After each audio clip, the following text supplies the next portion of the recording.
Hello!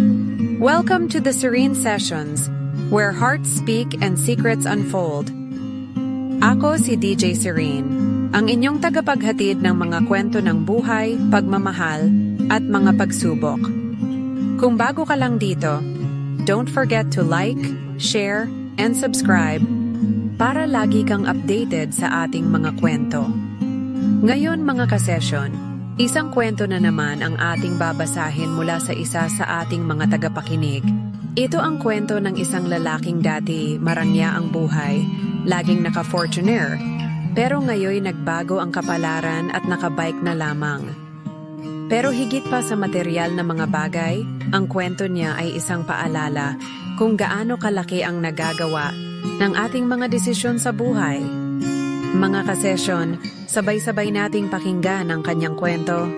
Magandang araw sa iyo, DJ Serene, at sa lahat ng nakikinig ngayon. Gusto kong ibahagi ang kwento ng buhay ko. Isang kwento ng kasaganahan, pagkakamali, at pagbagsak. Ang totoo, hindi ko alam kung bakit ko ito ginagawa. Siguro, gusto kong maglabas ng sama ng loob, o baka naman gusto ko lang matuto ang iba sa mga pagkakamaling nagawa ko. Kung titingnan mo ako noon, masasabing isa akong self-made man. Galing ako sa simpleng pamilya sa probinsya, pero nagsumikap akong makapagtapos ng kolehiyo. Sa awa ng Diyos, nakakuha ako ng trabaho bilang manager sa isang kilalang kumpanya sa Maynila. Dito ko nakilala si Andrea, ang naging asawa ko, na noon ay isang accountant. Napakasimple ng pangarap namin noon, makabili ng sariling bahay, makapag-ipon, ni para sa kinabukasan, at mapalaki ng maayos ang magiging mga anak namin. Pero hindi lang kami nagtapos sa simpleng pangarap. Sa tulong ng sipag, tiyaga at tamang pagbabudget, nagawa naming maabot ang tinatawag na middle class dream. Bilang mag-asawa, nag-decide kaming magtayo ng maliit na negosyo. Nagkaroon kami ng karinderya na naging kilala sa lugar namin. Si Andrea ang namahala sa finances habang ako naman ang nag-aasikaso ng mga suppliers. Mula sa kinita ng negosyo, unti-unti kaming nakapag-expand. Dumating pa sa punto na nakapagbukas kami ng pangalawang branch. Bukod dito, mayroon din akong side hustle bilang freelance consultant para sa ibang negosyo. Malaki ang kita sa trabaho ko, at dahil dito, nakabili kami ng sarili naming bahay sa isang subdivision, 3-bedroom na bahay na may sariling garage. Pinalagyan ko rin ito ng CCTV para sa seguridad, at ipinarenovate namin ang garden dahil mahilig si Andrea sa halaman. At syempre, ang pinaka-proud akong naipundar, ang Toyota Fortuner na kulay puti. Para sa akin, ito ang simbolo ng tagumpay. May 2 kaming anak, si Marco, 9 years old, at si Mia, 6 years old. Si Marco ay mahilig sa basketball, kaya kahit mahal ang enrollment sa isang sports club, sinikap naming bayaran para masuportahan ang passion niya. Si Mia naman ay laging may ribbon sa mga academic contests sa school. Gusto niya ring maging doktor balang araw, kaya't nag-iipon na kami para sa future niyang tuition. Hindi ko maipagkakaila, masaya ang buhay namin noon. May sapat kaming ipon para sa emergency, at kahit papaano, napagbigyan ko ang mga hilig ko, tulad ng pagbili ng mga branded na relo at pagkain sa mga sosyal na restaurant kasama ang pamilya. Kahit si Andrea, mahilig sa baking, kaya binilhan ko siya ng high-end na oven na ginagamit niya para sa hobby niya. Sa harap ng lahat ng ito, proud akong sabihin na nakamit ko ang pangarap kong buhay. Maraming nagsasabi sa akin, "Swerte ka, pre. Sana all ganyan ang buhay." Pero kung tutuusin, hindi lang ito tungkol sa swerte. Pinaghirapan ko ang lahat. Ngunit sa likod ng bawat tagumpay, may mga tukso rin palang kaakibat. At dito nagsimula ang lahat. Scatter. Narinig ko ito sa unang pagkakataon mula sa isang kaibigan sa trabaho. "Madali lang to, pre. Para ka lang naglalaro ng slot machine, pero mas exciting kasi online. Ang daming nananalo dito, biglaan. Baka ito na ang chance mo para mas lalo Pangyumaman. Hindi ko alam na ang simpleng curiosity na iyon ang magtutulak sa akin pababa sa pinakamalaking pagkakamali ng buhay ko. DJ Serene, kung iisipin ko ngayon, hindi ko talaga maisip kung paano ako naloko ng scatter. Simple lang naman ang lahat noon, pero sa simpleng curiosity ko, unti-unti akong nawala sa tamang landas. Nagsimula ang lahat sa isang inuman kasama ang mga kaibigan ko sa trabaho. Maganda ang usapan namin. Lahat kami nagkukwentuhan tungkol sa mga investment at side hustle. Pero sa kalagitnaan ng usapan, napunta ang topic sa scatter. Pare, naglalaro ka na ba ng scatter? Tanong ng kaibigan kong si Mike. Madali lang dito kumita pre. Mag-deposit ka lang ng konti, may chance ka ng manalo ng malaki. Naglabas siya ng phone at ipinakita ang laro. Simple lang ang mechanics. Pipindutin mo ang spin button at maghihintay ka kung lalabas ang scatter symbols. Kapag lumabas ang 3 scatter sa screen, panalo ka. At hindi lang basta panalo, jackpot pa. Seryoso ka, Mike? Legit ba to? Tanong. Ko? Na medyo duda pa nun. Oo naman. Tingnan mo to, sabay pakita niya ng GCash account niya kung saan nakatanggap siya ng payout. Naging curious ako. Gusto ko lang subukan. Okay, sige, pa-download naman yan. Dito nagsimula ang lahat. Noong una, napaka-inosente ng lahat. Nag-deposit lang ako ng 500 para sa unang laro. Sabi ko sa sarili ko, wala namang mawawala kung subukan ko lang. Para lang itong pang-load o pambayad sa Netflix. Pindot dito, spin doon. Sa simula, talo. Pero pagkatapos ng ilang rounds, nanalo rin ako ng 2,000. Ang saya ng pakiramdam, para akong nakakuha ng libreng pera. Dahil sa panalong iyon, naisip ko, ang dali lang nito. Bakit hindi ko naisip to noon? Kinagabihan, dumiretso ako sa bahay ng may ngiti sa labi. Napansin ni Andrea at tinanong niya, mukhang ang saya mo ah. Ano meron? Wala lang hon? Good day lang sa work, sagot ko, sabay halik sa kanya. Hindi ko na binanggit ang scatter. Sa tingin ko, hindi naman niya kailangan malaman. Maliit na bagay lang naman ito. Sa mga sumunod na araw, mas naging excited akong maglaro. Sa lunch break, imbes na kumain ng maayos, sinisilip ko ang phone ko para mag-spin ng scatter.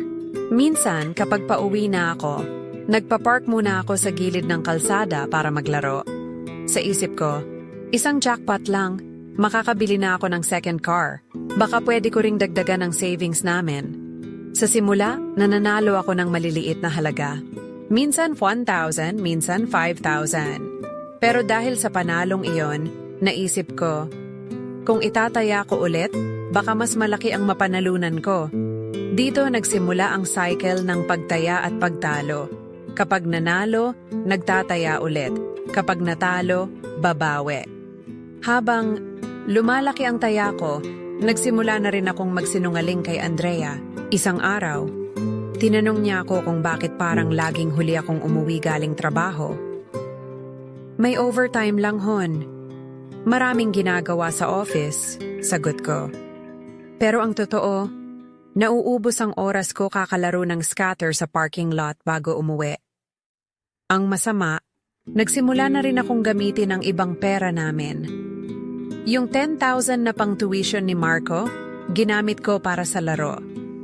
Sinabi ko kay Andrea na naipit lang yung pera sa bangko at babayaran ko rin agad. Pero sa totoo lang, natalo ako ng gabing iyor.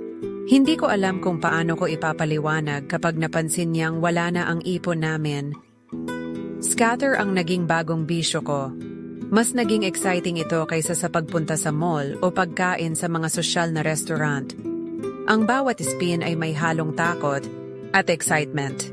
Pero ang masama, habang tumatagal, mas humihirap manalo. Parang nilalaro ako ng sistema. Pero kahit ganon, hindi ko kayang huminto. Sa isip ko, bawiin mo lang yung talo mo pre. Isang jackpot lang ang kailangan mo. Pero hindi ko alam na ang laro na ito.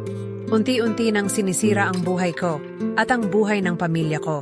DJ Serene, Sa bawat araw na lumilipas, mas lalo akong nadadala sa scatter. Hindi ko alam kung anong klaseng hipnotismo ang meron ito, pero pakiramdam ko, kontrolado na nito ang buhay ko. Ang dating simpleng laro, naging isang obsesyon na unti-unting sumira sa lahat ng pinaghirapan ko. Noong una, sapat na sa akin ang 500 or 1,000 na taya. Pero habang tumatagal, parang hindi na ito sapat. Paano ka mananalo ng malaki kung maliit lang ang taya mo? Ito ang palaging sumasagi sa isip ko tuwing naglalaro. Kaya sinubukan kong mag-deposit ng mas malaki. 5,000, 10,000, isang gabi. Nakuha ko ang pinakamalaking panalo ko, 50,000. Pakiramdam ko, para akong nanalo sa loto. Gabi-gabi akong tumingin sa GCash account ko, iniisip kung paano ko gagastusin ang pera. Pero sa halip na gamitin ito sa mahalagang bagay, ginamit ko ulit para maglaro. Sa isip ko, kung nanalo ako ng 50,000, baka kaya kong gawing 100,000. At doon nagsimula ang tuluyang pagkasira. Yung panalo ko nawala rin sa loob lang ng isang gabi. Sa puntong iyon wala na akong sariling pera para itaya. Kaya't naisipan kong manghiram mula sa mga kaibigan at kasamahan ko sa trabaho. Pare, pahiram naman ng 10,000. May binabayaran, lang ako na emergency. Palusot ko kay Mike. Dahil kaibigan ko siya, mabilis siyang pumayag. Hindi niya alam na ang totoong dahilan ay para sa scatter. Lumapit na rin ako sa mga loan apps na madaling makapagbigay ng pera sa loob ng ilang oras. Oo, mabilis akong nakakuha ng pera, pero kasabay nito, napakalaki rin ng interest. Sa loob lang ng isang buwan, halos triple na ang kailangan kong bayaran. Ang pinakamasakit? Nanghiram na rin ako kay Andrea. Sinabi ko sa kanya, Hon, pwede bang gamitin muna natin yung emergency fund? May biglaan lang akong kailangang bayaran sa supplier. Hindi siya nagdalawang isip dahil alam niyang hindi ako nagsisinungaling noon. Pero sa pagkakataong ito, niloko ko siya. Habang lumalala ang addiction ko, nagsimula nang mapansin ni Andrea ang pagbabago sa akin. Bakit parang palagi kang wala sa bahay? Laging nasa labas? Tanong niya minsan. Busy lang talaga, Hon. Sa trabaho, sagot ko. Pero ang totoo, nauubos ang oras ko sa scatter.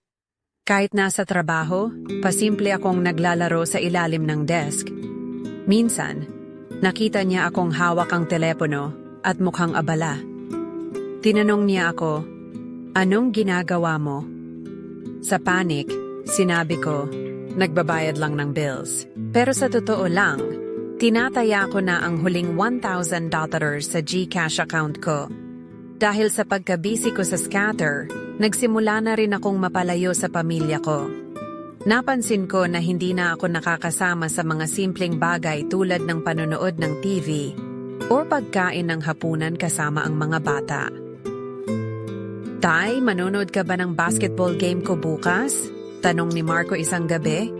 Pasensya na anak, may trabaho si Daddy, sagot ko. Pero ang totoo, hindi trabaho ang dahilan. Naisip ko lang na mas gusto kong maglaro ng scatter kaysa sumama sa kanya. Ang simpleng pagtangging iyon ay naging madalas. Nakikita ko sa mga mata ng mga anak ko ang lungkot at pagkabigo, pero hindi ko kayang itigil ang ginagawa ko. Para bang hinila ako ng scatter palayo sa lahat ng bagay na mahalaga sa buhay ko. Isang gabi, dumating ang isang notice of overdue mula sa bangko. Ang bahay namin, na halos bayad na, ay muling nalubog sa utang dahil kinuha ko ang natitira naming equity loan. Hindi ko alam kung paano ito sasabihin kay Andrea. Nang makita niya ang sulat, hindi na siya nakapagtimpe. Anong nangyayari sa'yo? Bakit parang wala ka nang iniisip kundi pera? Sigaw niya. Ayusin ko ito, Hon. Pangako, sagot ko. Pero kahit ako, hindi ko na alam kung paano ko aayusin ang lahat ng ito. Sa puntong ito, alam kong mali na ang ginagawa ko. Pero kahit anong pilit kong itigil, hindi ko kaya. Ang scatter ay hindi na simpleng laro. Ito na ang naging paraan ko para takasan ang lahat ng problema at stress. Kapag natatalo ako, naglalaro pa rin ako para makabawi. Kapag nananalo, mas lalo akong natutuksong tumaya pa. Sa bawat spin, pakiramdam ko ay mas lalo akong nalulubog sa isang hukay na ako rin ang humukay. Ang masaklap pa, sinira ko na hindi lang ang sarili ko kundi ang pamilya ko. DJ Serene, darating pala talaga ang araw na haharapin mo ang resulta ng lahat ng pagkakamali mo. Hindi mo ito maiiwasan, kahit gaano ka pa kagaling magtago o magpaliwanag. Para akong nagtayo ng isang kastilyo sa buhangin, unti-unting gumuho ang lahat. Ang pinakamasakit, ang pagkawala ng Fortuner na minsang naging simbolo ng tagumpay ko. Habang lumalaki ang utang ko, naisip kong may solusyon pa para maayos ang lahat. Ibenta ang ibang ari-arian namin. Nauna ang mga maliliit na gamit sa bahay, microwave, oven, electric fan. Pati mga kasangkapan sa karinderya namin na minsang naging dahilan ng aming tagumpay na ibenta ko rin. Sa isip ko, isang malaking panalo lang, mababawi ko rin lahat ng ito. Pero kahit na ibenta na ang halos lahat, hindi pa rin ito sapat para mabayaran ang lumalaking interes sa mga loan apps, utang sa mga kaibigan, at overdue notices mula sa bangko. Dahil hindi ko na nababayaran ang monthly amortization ng Fortuner, dumating ang araw na natanggap ko ang final notice mula sa bangko. Isa itong demand letter, sinasabing kung hindi ko mababayaran ang overdue balance sa loob ng 1 linggo, kukunin nila ang sasakyan. Sinubukan kong makiusap. Tumawag ako sa bangko, humingi ng extension, pero hindi sila pumayag. Sir, pasensya na po pero final notice na po ito. Kapag hindi pa nabayaran, kukunin na po ang sasakyan, sabi ng customer service representative. Kinabukasan, nangyari ang pinakamasakit na eksena. Dumating ang mga tauhan ng bangko sa bahay namin para kunin ang Fortuner. Nakita ko si Andrea sa may bintana, nakatingin habang hinuhila ng tow truck ang sasakyan. Tahimik lang siya, pero ramdam ko ang bigat ng nararamdaman niya. Pati si Marco, nakatayo sa tabi niya. Tay, bakit nila kinukuha yung kotse natin? Tanong niya. Hindi ko masagot ang tanong niya. Tumalikod na lang ako para itago ang hiya at sakit. Mula noon, wala na akong ibang choice kundi mag-commute o maglakad. Pero dahil hindi ko kayang mag-jeep araw-araw, dahil sa pride na ayaw kong makita ng mga kakilala ko, nagdesisyon akong bumili ng second-hand bike gamit ang huling 3,000 sa bulsa ko. Isang lumang mountain bike na halos kalawangin na ang kadena. Tuwing umaga, pinipilit kong ngumiti kahit papaano habang nagpepedal papunta sa trabaho. Pero ang totoo, bawat pag-ikot ng gulong ng bike na iyon ay parang paalala ng lahat ng nawala sa akin. Dati komportable akong naka-aircon habang nakikinig ng musika sa Fortuner ko. Ngayon pinagpapawisan ako sa ilalim ng araw habang naglalakbay sa parehong kalsada, pero nasa ibang estado ng buhay. Ang pinakamasakit ay ang mga tanong ng mga kakilala. Pare, nasaan na yung Fortuner mo? Tanong ng isang kapitbahay. Nginingitian ko lang sila at sinasabing, binenta na para magamit sa negosyo. Pero sa likod ng bawat ngiti, ramdam ko ang hiya at pagsisisi. Isang beses habang nagbibike pa uwi, nakita ko ang dati kong kaibigang si Mike. Nakatingin lang siya sa akin, halatang nagulat. Bro, ikaw ba yan? Anong nangyari? Tanong niya, pero hindi ko siya sinagot. Tumungo na lang ako at pinabilisan ang pagpedal. Iniwasang makita niya ang luhang pumatak sa pisngi ko. Ngayon, ang simpleng bike na ito ang naging bagong transportasyon ko. Sa bawat araw na dumadaan, natututo akong tanggapin na ang yaman at ari-arian ay pwedeng mawala sa isang iglap. Ang dating Fortuner na simbolo ng tagumpay ko, ngayon ay pinalitan ng isang bisikleta na nagsisilbing simbolo ng kababaang loob at aral sa buhay.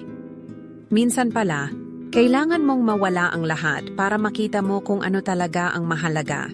Sabi ko sa sarili ko habang nagpapatuloy sa pagpedal. DJ Serene, sa puntong ito, para akong isang bangkang iniwan sa gitna ng dagat. Walang direksyon, walang kasama, at naliligaw. Pero sa gitna ng kawalan, doon ko unti-unting natutunan kung paano magsimula ulit, kahit gaano kahirap. Nasa bahay, ako, nakaupo sa lumang sofa, iniisip ang lahat ng nawala sa akin. Napatingin ako sa isang sulok ng sala kung saan dati nakalagay ang mga laruan ng mga bata. Ngayon wala na ang mga iyon. Dati, punong-puno ng tawanan at laro ang bahay namin. Ngayon, tahimik na tahimik. Habang nakatitig sa kisame, iniisip ko kung paano ko nagawa ito sa pamilya ko. Paano ko naisip na maibabalik ko ang lahat gamit ang sugal? Ano bang klase akong asawa at ama? Sa gitna ng pag-iisip ko, bigla kong naramdaman ang lamig ng sahig na walang carpet. Isang paalala na pati ang carpet na yon, na binili namin, noong bago pa ang bahay, ay naibenta na rin. Dumating ang araw na kinailangan kong bumalik sa mga magulang ko. Dala ang simpleng backpack, sumakay ako ng bus pa uwi sa probinsya. Sa biyahe, napansin ko ang ibang pasahero. May mag-asawang nagtatawanan, may nanay na pinapakain ang anak niya. Habang tinitingnan sila, naramdaman ko ang bigat ng pagkukulang ko sa pamilya ko. Pagdating ko sa bahay, nakita ko si nanay sa kusina, naghuhugas ng pinggan. Napatingin siya sa akin at ngumiti, pero halata sa mukha niya ang pag-aalala. Anak, bakit andito ka? May problema ba? Tanong niya. Hindi ko na napigilan ang sarili ko. Tumulo ang luha ko habang sinasabi, Nay, sinira ko ang lahat. Nawalan kami ng pera, ng sasakyan, at ng tiwala ng pamilya ko. Lumapit siya sa akin at niyakap ako. Anak, minsan kailangan mong dumaan sa ganyan para matuto. Pero hindi pa huli ang lahat. May magagawa ka pa. Pagbalik ko sa bahay namin sa lungsod, napansin ko ang sarili kong refleksyon sa basag na salamin sa kwarto. Mukhang pagod na pagod ako. Sa ilalim ng mga mata ko, may mga itim na guhit dahil sa puyat at stress. Tumitig ako sa salamin at sinabi sa sarili ko, Edward, kailan ka pa naging ganito? Dati, may respeto ka sa sarili mo. Ngayon, para kang wala ng pag-asa. Kinuha ko ang telepono ko at pinura ang scatter app na matagal nang sumira sa buhay ko. Habang pinapanood kong mabura ito, para bang nabawasan ang bigat sa dibdib ko. Pero alam kong hindi ito sapat. Kailangan kong gumawa ng mas konkretong hakbang para baguhin ang sitwasyon ko. Nagsimula akong mag-focus sa trabaho. Hindi na ako nagtatagal sa lunch break para maglaro ng scatter. Imbes, ginagamit ko ang oras para mag-isip ng plano kung paano mababayaran ang mga utang ko. Sinubukan kong kontakin ang mga pinagkakautangan ko. Humingi ako ng tawad kay Mike, ang kaibigan kong matagal nang umiwas sa akin. Pare, pasensya na kung nasira ko ang tiwala mo. Hindi ko na mababayaran agad lahat, pero gagawin ko ang lahat para unti-unting makabawi. Sabi ko, mabuti na lang, naintindihan niya. Sige bro, pero sana totohanin mo na yan, ayusin mo ang buhay mo, sagot niya. Pinalakas ko ang trabaho ko bilang freelance consultant. Kahit mahirap magsimula ulit, pinilit kong ibalik ang dating sipag at determinasyon ko. Hindi na ako bumibili ng mga bagay na hindi ko kailangan. Natutunan kong mag-budget. Isang bagay na kinalimutan ko noong abala ako sa scatter. Isang araw, habang nagpepedal papunta sa trabaho gamit ang lumang bike ko, naramdaman ko ang kakaibang kasiyahan. Hindi dahil komportable ako, dahil sa totoo lang, napakahirap magbike sa init ng araw at traffic. Pero dahil sa bawat pagpedal, pakiramdam ko, unti-unti kong binabalik ang kontrol sa buhay ko. Sinubukan kong makipag-usap kay Andrea at sa mga bata. Tinatawagan ko sila halos araw-araw, kahit saglit lang. Mia, kamusta na ang school mo? Tanong ko sa bunso kong anak. Okay lang po, Daddy, sagot niya. Pero ramdam ko ang distansya sa boses niya. Kahit masakit, alam kong deserve ko iyon. Pero sa bawat tawag, iniisip ko na isa itong hakbang para unti-unting maibalik ang tiwala nila sa akin. Sa wakas, tinanggap ko na ang realidad na hindi ko na maibabalik agad ang dating buhay ko. Pero naisip ko, hindi ko kailangan maging perpekto para magsimulang muli. Ang importante, natutunan ko kung ano ang mahalaga. Ang pamilya ko, ang respeto sa sarili, at ang simpleng kasiyahan sa buhay. DJ Serene, natutunan ko na hindi pera o ari-arian ang tunay na yaman. Ang pamilya ko ang pinakamalaking kayamanan ko, at hindi ko hahayaang mawala pa sila ulit. DJ Serene, hindi ko inakala na ang pagbawi sa tiwala ng pamilya ko ay magiging pinakamahirap na hamon ng buhay ko. Pero sa kabila ng lahat, alam kong kailangan kong gawin ito. Hindi ko na maibabalik ang nakaraan. Pero sana, magawa ko pang maitama ang hinaharap. Matapos ang ilang linggong tahimik na pag-aayos ng sarili ko, nagdesisyon akong harapin si Andrea ng personal. Kailangan kong ipakita sa kanya na nagsisimula na akong magbago, kahit alam kong maaaring hindi niya ito agad makita. Isang Sabado, nang hapon pumunta ako sa bahay ng mga magulang niya, kung saan pansamantalang naninirahan ang pamilya ko. Bitbit ko ang simpleng supot ng paborito niyang pandesal mula sa bakery na madalas naming puntahan noon. Nang kumatok ako sa pinto, si Andrea ang sumagot. Anong ginagawa mo dito? Tanong niya. Halata ang sorpresa at pag-aalangan sa boses niya. Gusto ko lang sanang makausap ka, kahit sandali lang, sabi ko. Tumango siya, ngunit kita sa mukha niya ang pagdadalawang isip. Umupo kami sa maliit na mesa sa labas ng bahay. Bago pa man ako magsimula, nagsalita na siya. Edward, kung nandito ka lang para humingi ng tawad, ilang beses ko nang narinig yan, pero wala akong nakitang pagbabago. Tumango ako. Alam kong tama siya. Andrea, alam ko na nasaktan kita at ang mga bata. Alam kong wala akong magagawa para burahin lahat ng pagkakamali ko. Pero gusto ko lang sanang malaman mo na seryoso akong magbago. Binuo ko ulit ang trabaho ko, binabayaran ko na unti-unti ang mga utang, at iniwasan ko na ang sugal. Tumahimik siya. Maya-maya, sinabi niya, tingnan natin, Edward, pero hindi madali para sa akin na magtiwala ulit. Hindi rin para sa mga bata. Pagkatapos ng usapan namin ni Andrea, tinawag niya si Marco at Mia sa sala. Nang makita nila ako, halata sa mga mukha nila ang pagtataka. Daddy, bakit ka andito? Tanong ni Marco. Ngumiti ako, pero sa loob ko, ramdam ko ang bigat ng sitwasyon. Gusto ko lang sanang kumustahin kayo. Kamusta na ang basketball practice mo, Marco? Tanong ko. Okay lang, maikli niyang sagot. Halatang hindi pa rin siya komportable. Si Mia naman, tahimik lang habang nakaupo sa tabi ng ate niya. Mia, naaalala mo ba noong sinabi mo na gusto mong maging doktor? Dinalhan kita ng isang libro tungkol sa mga kwento ng mga doktor na naging matagumpay, sabi ko sabay abot ng simpleng libro. Napatango siya at kinuha ang libro, pero halata rin na hindi pa niya ako ganap na napapatawad. Alam kong mahaba pa ang lalakbayin ko para maibalik ang dati naming relasyon. Pero kahit papaano, nakikita kong may konting pag-asa. Hindi lang pamilya, ko ang kailangang harapin ko. Kailangan ko ring humarap sa mga tao sa paligid ko. Mga kaibigan, kapitbahay, at katrabaho na nawalan na ng tiwala sa akin. Isang araw, dumalo ako sa isang community meeting sa subdivision namin. Noon pa man, aktibo ako sa mga ganitong aktibidad. Pero simula nang mawala ang Fortuner at maibenta ang karamihan ng gamit namin, halos hindi na ako nagpapakita. Nang pumasok ako sa meeting room, ramdam ko ang mga tingin ng mga tao. Edward, ikaw? Pala, sabi ni Mang Raul.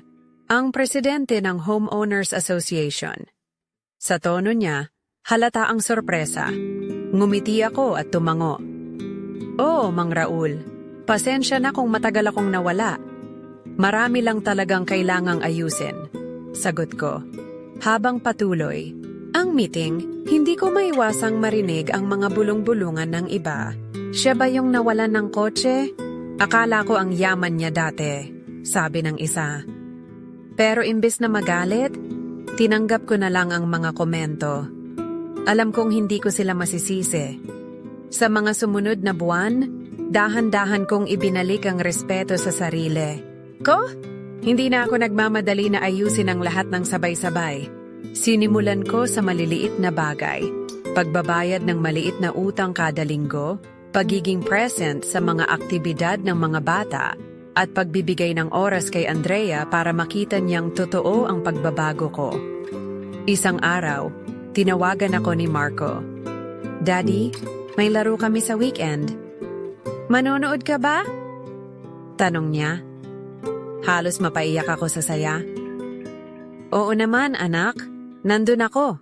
Sagot ko. Sa araw ng laro, nakaupo ako sa gilid ng court. Pinapanood si Marco habang naglalaro. Nang tumingin siya sa direksyon ko at ngumiti, doon ko naramdaman na unti-unti akong tinatanggap ulit ng mga anak ko. DJ Serene, hindi ko masasabi na 100% na akong okay. Mahaba pa ang proseso, pero ang mahalaga, nagsimula na ako. Ang buhay ko ngayon ay simple. Nakabike pa rin ako araw-araw papunta sa trabaho, kumakain ng simpleng pagkain, at binabayaran pa rin ang mga utang. Pero alam mo, mas masaya ako ngayon. Hindi dahil sa yaman o ari-arian, kundi dahil unti-unti nang bumabalik ang pamilya ko. Sa bawat araw na nagdadaan, natututo akong maging mas mabuting tao. Alam kong hindi ko na maibabalik ang dati, pero maaari kong baguhin ang hinaharap. DJ Serene, sabi nila, ang pagtitiwala ay parang salamin. Kapag nabasag, kahit maayos mo, makikita pa rin ang lamat. Pero natutunan ko na kahit may lamat, pwede pa rin itong gamitin. Ang mahalaga, ginagawa mo ang lahat para buuin ito ulit. Pagkatapos, nang mahabang panahon ng pag-uusap at pagpapakumbaba, unti-unti nang bumabalik ang komunikasyon namin ni Andrea.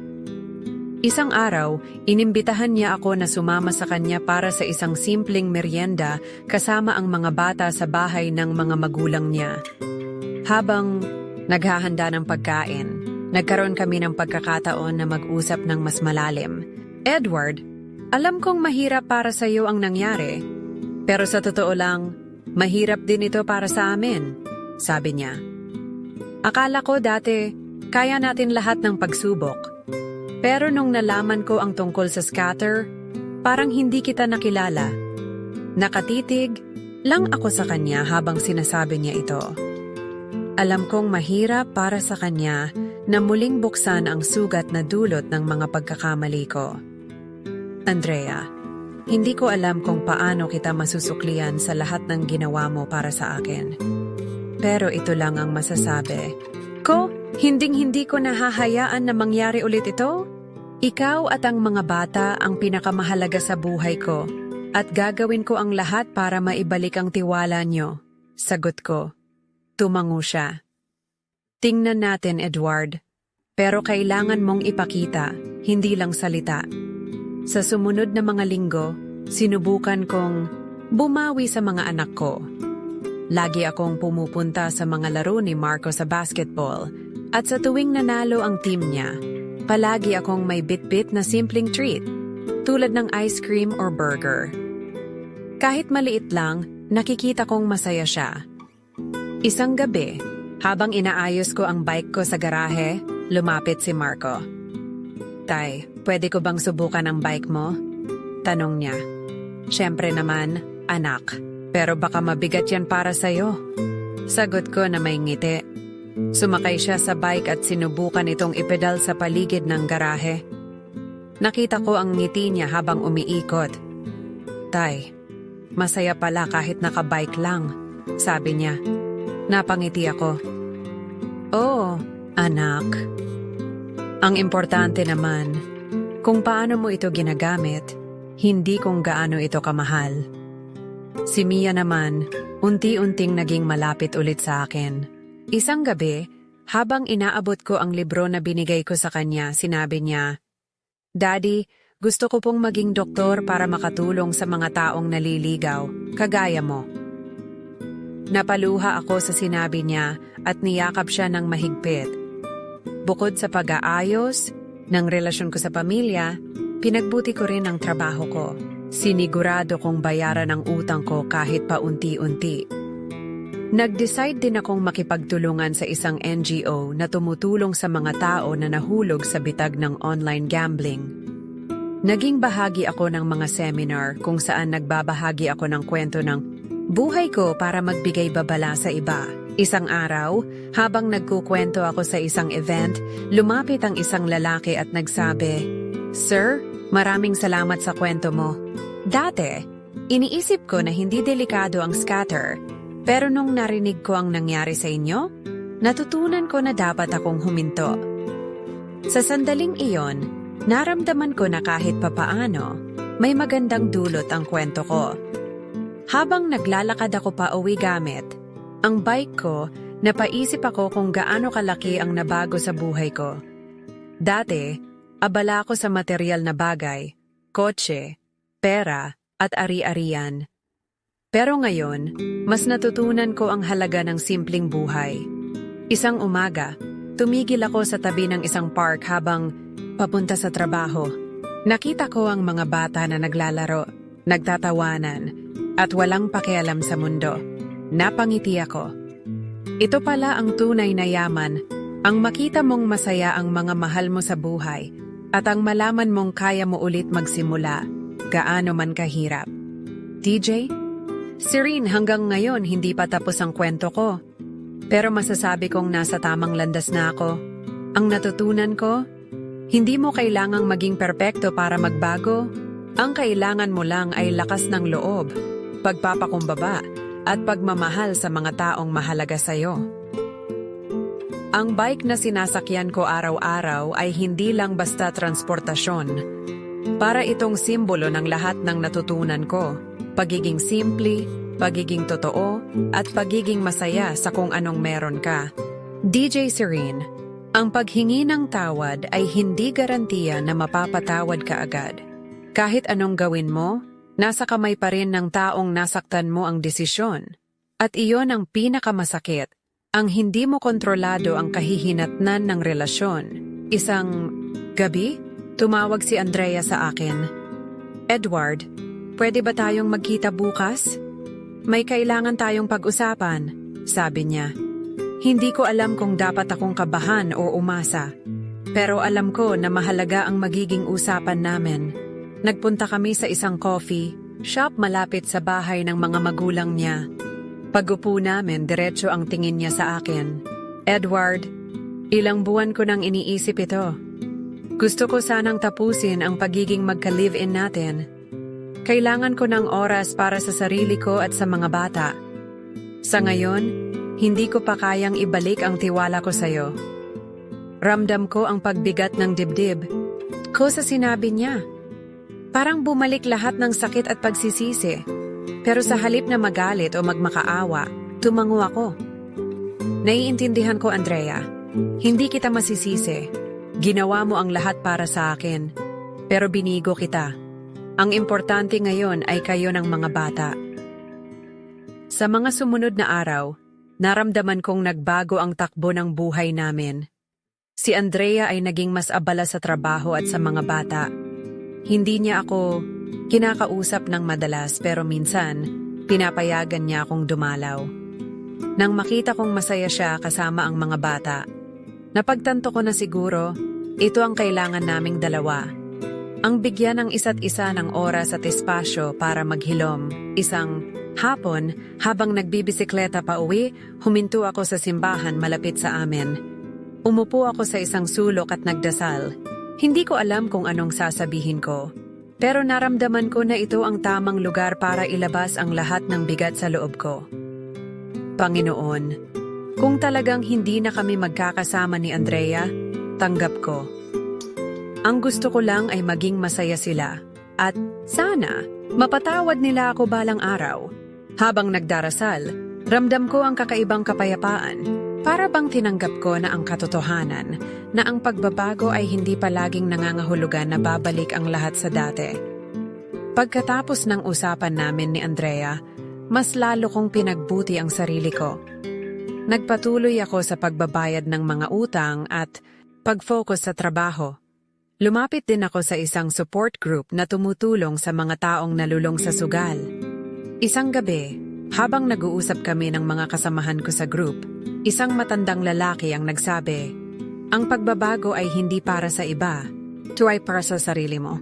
Kapag natutunan mong mahalin ulit ang sarili mo, doon magsisimula ang totoong pagbabago." Natamaan ako sa sinabi niya. Hindi lang pala ito tungkol sa pamilya ko o kay Andrea. Kailangan ko ring ayusin ang tingin ko sa sarili ko. Bagamat hindi paulit buo ang pamilya namin, naging mas madalas ang pakikipag-usap ko kina Marco at Mia. Isang araw, habang nasa park kami, tinanong ako ni Marco, "Tay, gusto mo bang maglaro ng basketball kasama namin?" "Siyempre naman," sagot ko, sabay hubad ng tsinelas para sumali sa laro. Habang tumatakbo ako kasama nila, napansin kong tumatawa si Marco.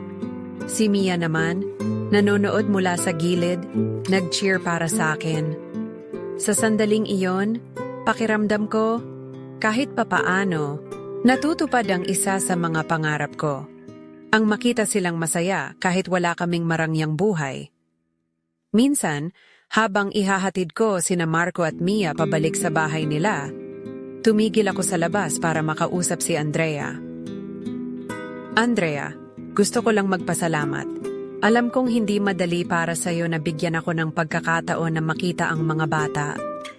Pero salamat sa tiwala mo kahit konti." Tumango siya. "Edward, ginagawa ko ito para sa mga bata. Pero nakikita ko rin naman na nagbabago ka. Sana lang ituloy mo ang pagbabago mo, hindi lang para sa amin, kundi para rin sa sarili mo." DJ Serene, hindi ko alam kung babalik pa kami ni Andrea sa dati. Pero natutunan ko na ang mahalaga ay ang patuloy na paggawa ng tama kahit na hindi mo sigurado ang magiging resulta. Ang pagmamahal ay hindi lang sa salita. Kailangan itong patunayan araw-araw kahit sa pinakamaliit na paraan. Ang bike na sinasakyan ko araw-araw ay isang paalala na kahit simple lang ang buhay, may halaga pa rin ito kung ang dahilan ng ginagawa mo ay ang mga mahal mo sa buhay. DJ Serene, minsan, kailangan mong mawalan ng lahat para makita mo ang tunay na halaga ng buhay. Ngayon, hindi na marangya ang buhay ko, pero natutunan ko kung paano maging masaya sa simpleng paraan. Ngayon, ang araw-araw kong buhay ay umiikot sa trabaho, sa pagbabayad ng utang, at sa simpleng oras na kasama ang mga bata. Wala na ang dating marangyang bahay, wala na ang Fortuner. Pero meron akong bike na araw-araw kong sinasakyan papunta sa opisina. Tuwing nagpepedal ako, nararamdaman ko ang init ng araw sa balat ko at ang hangin na dumadampi sa mukha ko. Minsan, napapaisip ako, ito ba talaga ang para sa akin? Ang mabuhay ng simple? Pero sa bawat araw na dumadaan, mas lalo kong naiintindihan na ang simpleng buhay ay hindi kawalan. Sa halip, ito ang naging daan ko para makita ang halaga ng tunay na yaman, ang pamilya, ang respeto sa sarili, at ang kapayapaan sa loob. Kahit mabagal ang proseso, unti-unti kong nababayaran ang mga utang ko. Nakikipag-usap ako sa mga pinagkakautangan ko at sinisigurado kong maibalik kahit maliit na halaga kada buwan. Isang araw, nagulat ako nang makatanggap ng text mula kay Mike, ang dati kong kaibigan sa trabaho. "Bro, salamat sa pagbabayad ng utang mo. Hindi ko inakala na gagawin mo pa to. Pero dahil dyan, saludo ako sa'yo," sabi niya. Pakiramdam ko, kahit papaano, may nabubuo ulit na tiwala mula sa mga taong nawalan na ng paniniwala sa akin noon. Kahit hindi na kami magkasama ni Andrea, naging mas malapit ulit ako sa mga bata. Isang linggo, nagpunta kami sa parke para mag-bonding. Habang kumakain kami ng binili kong sorbetes, biglang sinabi ni Marco, "Tay, gusto ko pong mag-bike katulad mo. Turuan mo ako, ha?" Napangiti ako. Nakita ko sa kanya ang sarili ko noong bata. Ako, simpleng masaya sa simpleng bagay. "Oo naman anak, bibigyan kita ng bike na mas maganda kaysa sa akin, basta maghintay ka lang." Si Mia naman, mas lumapit sa akin. Tuwing may proyekto siya sa school, tinatawagan niya ako para humingi ng tulong. "Daddy, paano ba to? Kailangan ko ng maayos na sulat para sa essay namin," sabi niya. Masarap sa pakiramdam na kahit papaano, nagiging bahagi ulit ako ng buhay nila. Bagamat hindi pa kami bumabalik sa dati, naging mas maayos ang relasyon namin ni Andrea. Isang gabi, habang inihahatid ko ang mga bata pa uwi, tumigil ako sa pintuan ng bahay niya. "Andrea, salamat sa lahat ng ginagawa mo para sa mga bata. Alam kong hindi madali para sa'yo. Pero sana alam mong nagpapasalamat ako araw-araw." Ngumiti siya. "Edward, ginagawa ko to para sa kanila. Pero nakikita ko rin naman ang pagbabago mo. Sana lang, ipagpatuloy mo yan." Sa simpleng ngiting iyon, naramdaman ko na kahit hindi man kami magbalik sa dati, may respeto na ulit siya sa akin. Sa trabaho, naging mas determinado ako. Hindi na ako nagmamadali na umasenso. Ang goal ko ngayon ay hindi na magpayaman, kundi ang maging maayos at tapat na tao. Sa tulong ng support group na sinalihan ko, nagkaroon ako ng oportunidad na magkwento ng kwento ko sa iba. Sa isang seminar, habang nagsasalita ako sa harap ng mga tao, sinabi ko, "Alam nyo, ang sugal ay hindi lang tungkol sa pera. Isa itong bitag na unti-unting sisirain ang sarili mo, ang pamilya mo, at ang tiwala ng mga tao sa paligid mo. Pero kung naranasan nyo na ang pagbagsak, tandaan nyo na may paraan para makabangon." Pagkatapos ng seminar, isang lalaki ang lumapit sa akin. "Sir, maraming salamat. Malapit na rin akong malulong, pero dahil sa kwento mo, natutunan ko kung gaano kalaking problema ang pwedeng idulot nito." Sa sandaling iyon, naramdaman kong may halaga ang kwento ko. DJ Serene, dati, iniisip ko na ang tagumpay ay nasusukat sa dami ng ari-arian at pera. Pero ngayon, alam ko na hindi iyon ang mahalaga. Ang tagumpay ay nasusukat kung paano mo natutunan ang mga aral sa buhay, paano mo itinatama ang mga pagkakamali mo, at kung paano ka naging mabuting tao para sa mga mahal mo. Oo, nakabike na lang ako ngayon. Wala na ang Fortuner ko. Pero, sa bawat pag-ikot ng gulong nito, alam ko na naglalakbay ako patungo sa mas magandang kinabukasan. DJ Serene, maraming salamat sa pagbibigay ng espasyo para sa kwento ko. Hindi ko man maisaayos ang lahat ng nasira ko, natutunan ko na ang pinakamahalagang bagay ay ang patuloy na pagbangon kahit ilang beses kang bumagsak. Sa buhay, darating ang mga tukso na aakalain mong magdadala sa iyo ng kasiyahan o yaman. Pero ang totoo, ang mga bagay na iyon ay panandalian lang. Ang tunay na yaman ay matatagpuan mo sa pamilya mo, sa mga aral ng buhay, at sa kakayahang magsimula muli. Hindi na ako ang dating lalaki na may marangyang sasakyan o magarang buhay. Pero ngayon, mas masaya ako sa simpleng paraan. Ang makita ang mga anak ko na masaya, ang maramdaman ang respeto ng mga taong unti-unting bumalik, at ang malaman na kahit papaano, nakakapagbigay ako ng inspirasyon sa iba. Sa lahat ng nakikinig ngayon, sana'y magsilbing paalala ang kwento ko na hindi natin dapat ipagpalit ang mga mahalaga sa mga bagay na madaling mawala. Minsan, kailangang masaktan para matutunan ang halaga ng buhay. Salamat DJ Serene, salamat sa inyong lahat.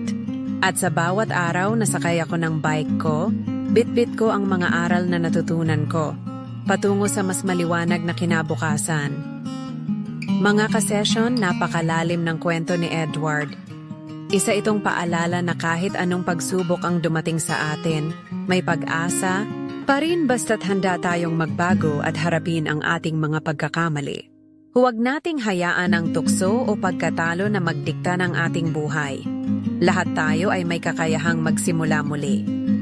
Maraming salamat sa pakikinig sa The Serene Sessions, kung saan ang mga puso ay nagsasalita at ang mga lihim ay naihahayag. Hanggang sa susunod na kwento, mga kasesyon, ingat at huwag kalimutang mahalin ang sarili at ang mga mahal mo sa buhay.